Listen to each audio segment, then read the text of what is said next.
Cop harasses black waitress in a restaurant. Instantly gets schooled. What if one woman, with nothing but her voice and courage, could change the system in a small town? Sarah Jenkins, 30, was a woman who wore her strength like a second skin, though few in the small town of Willow Creek, Georgia, ever noticed. Her dark eyes held a quiet fire, a blend of resilience and dreams deferred. By day, she was a waitress at Mabel's Diner, a greasy spoon where the coffee was strong and the tips were weak. By night, she was an artist, sketching vibrant portraits of her community, portraits that captured hope in the faces of those the world often overlooked. Her hands, calloused from years of scrubbing plates and carrying trays, were also skilled with a pencil, creating art that spoke of struggle and beauty. Sarah's life wasn't her own. Her younger brother, Malik, 16, was her anchor and her burden. Their mother had passed when Sarah was 20, leaving her to raise Malik in a world that seemed stacked against them. A single-bedroom apartment, bills piling up like autumn leaves, and Malik's dreams of college weighed heavily on her shoulders. She worked double shifts to keep the lights on, but her heart was in the community center, where she volunteered as an activist. There, she organized workshops on systemic racism, police brutality, and voter rights, her voice steady but fierce, rallying those who felt voiceless. Few in the diner knew this side of her. To them, she was just Sarah, the waitress who always got their order right. Mabel's Diner sat at the heart of Willow Creek, a town of 5,000 where everyone knew everyone's business, and secrets didn't stay buried long. The diner was a microcosm of the town. Truckers, farmers, and retirees shared space with the occasional politician or out-of-town businessman. The red vinyl booths were worn but clean, and the jukebox in the corner played Johnny Cash and Aretha Franklin on a loop. It was a place where time seemed to stand still, where the same faces came in every day, and where Sarah had learned to navigate the unspoken rules of a town that wasn't always kind to people like her. It was a humid Thursday night, the kind where the air clung to your skin like damp cotton. The diner was half full, the usual late crowd nursing coffee and pie. Sarah was wiping down the counter when the bell chimed, and Officer Daniel Hunter strode in. At 6 feet 2 inches, with a barrel chest and a permanent scowl, Hunter was a figure of authority and fear. His reputation preceded him, a cop with a quick temper and a history of targeting black and brown folks in Willow Creek. He'd pulled Malik over once for looking suspicious while riding his bike, and Sarah had never forgotten the way her brother's hands shook when he recounted the story. Hunter settled into a booth by the window, his badge glinting under the diner's dim lights. The other patrons glanced his way, then quickly looked down, as if eye contact might invite trouble. Sarah took a deep breath, tucked a loose braid behind her ear, and approached with her notepad. "Evening, officer. What can I get started for you?" Hunter didn't look up from his menu. "Coffee, black. And a burger, medium. Don't mess it up." His tone was sharp, like he was issuing a command rather than placing an order. Sarah nodded, her smile tight. "Got it." She turned to head back to the kitchen, but Hunter's voice cut through the air. "Hold up. You always this slow? Or is it just 'cause you're too busy daydreaming about something else?" He leaned back, smirking, his eyes scanning her in a way that made her skin crawl. "Maybe you're not cut out for this job. Lazy's what I'd call it." The diner went silent. A fork clinked against a plate. Mabel, the owner, froze behind the counter, her hands gripping a dish rag. Sarah felt every eye on her, waiting for her response. She'd heard comments like this before, subtle jabs, microaggressions disguised as jokes. Normally, she'd let them slide, keep her head down, and move on. But tonight, something shifted. Maybe it was the weight of the day, the bills waiting at home, or the memory of Malik's trembling hands. Whatever it was, Sarah wasn't backing down.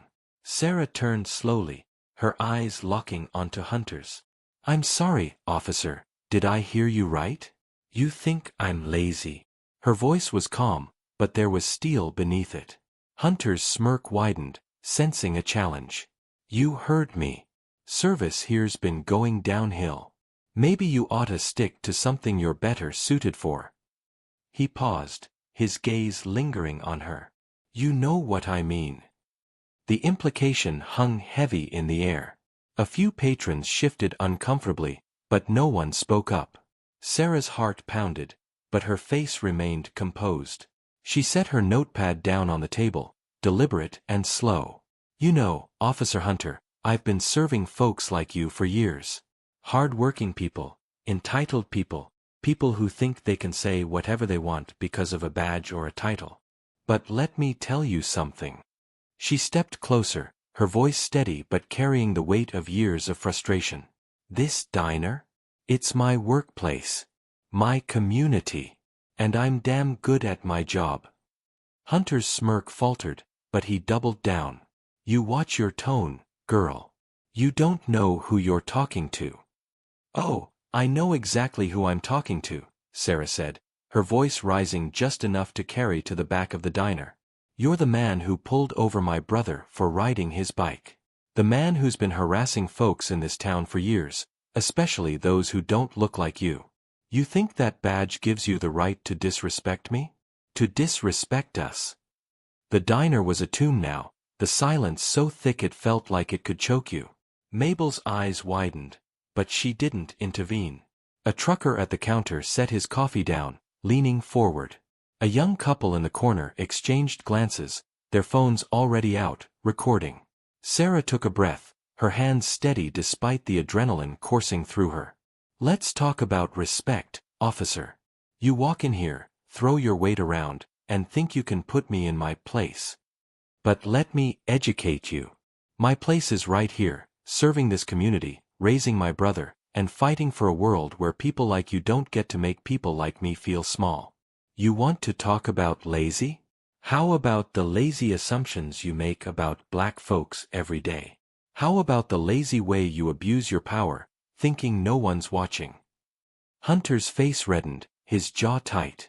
You better watch yourself.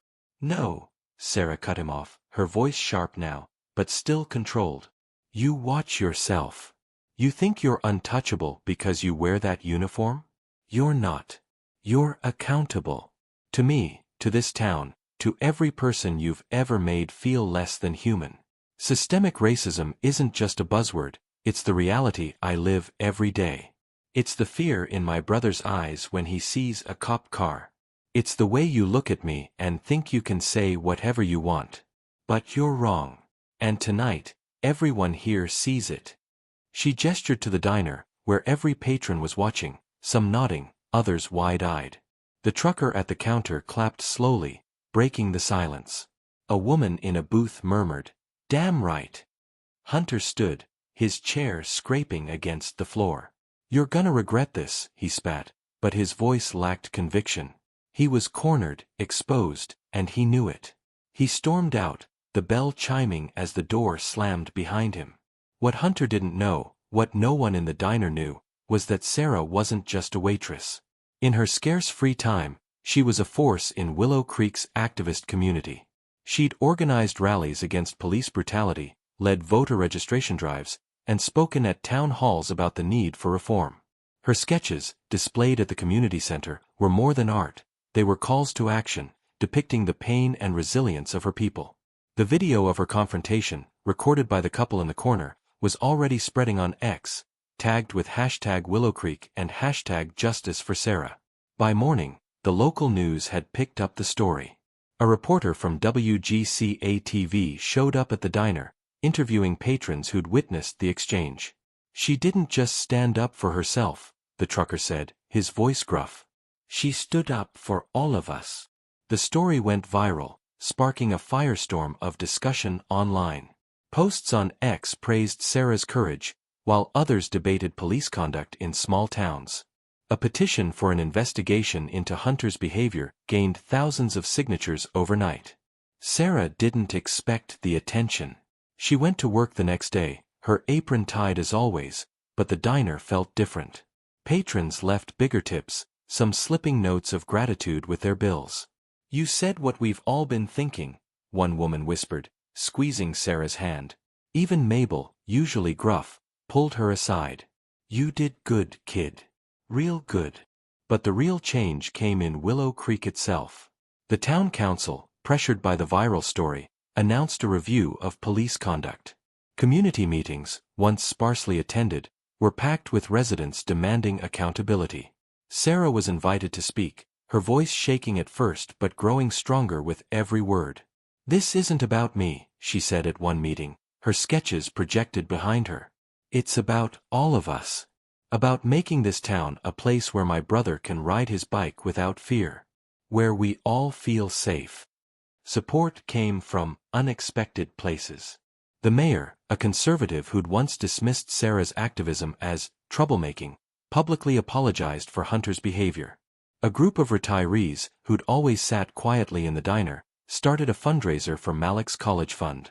Even some of Hunter's colleagues, uncomfortable with his actions, reached out to Sarah, promising to push for change from within.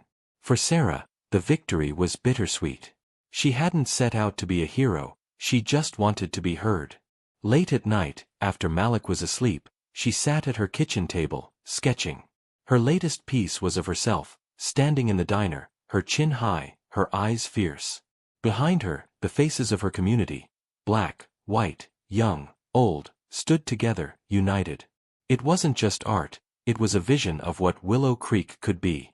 Malik, inspired by his sister, started speaking up at school, organizing a student group to discuss racial justice.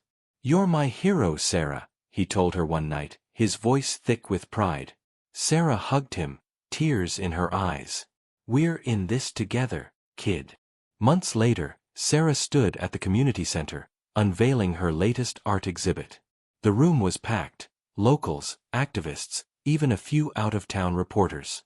Her sketches told stories of Willow Creek's past and present, but also its future, a town where respect wasn't a privilege but a right. Officer Hunter had been suspended pending investigation, and while the fight for justice was far from over, Sarah felt a spark of hope. As she spoke to the crowd, her voice clear and unwavering, she noticed a familiar face in the back. The trucker from the diner, his cap in his hands, gave her a nod. Beside him stood the young couple who'd recorded the video, smiling. Sarah smiled back, her heart full. She wasn't just a waitress anymore. She was a voice, a leader, a beacon for change. And in Willow Creek, change was coming. This story isn't just about a single confrontation, it's about the power of standing up, of speaking truth in the face of oppression. Sarah's journey from a quiet waitress to a community leader mirrors the struggles of countless individuals who fight for justice every day. Her calm, articulate response to Officer Hunter isn't just a moment of triumph. It's a call to action, reminding viewers that change starts with courage. The story's pacing, from the tense opening to the climactic showdown and the hopeful resolution, keeps readers hooked, while the twist, Sarah's hidden activism, adds depth and surprise. The ending, grounded in real emotions and community transformation, leaves viewers inspired, eager to see more stories of resilience and hope.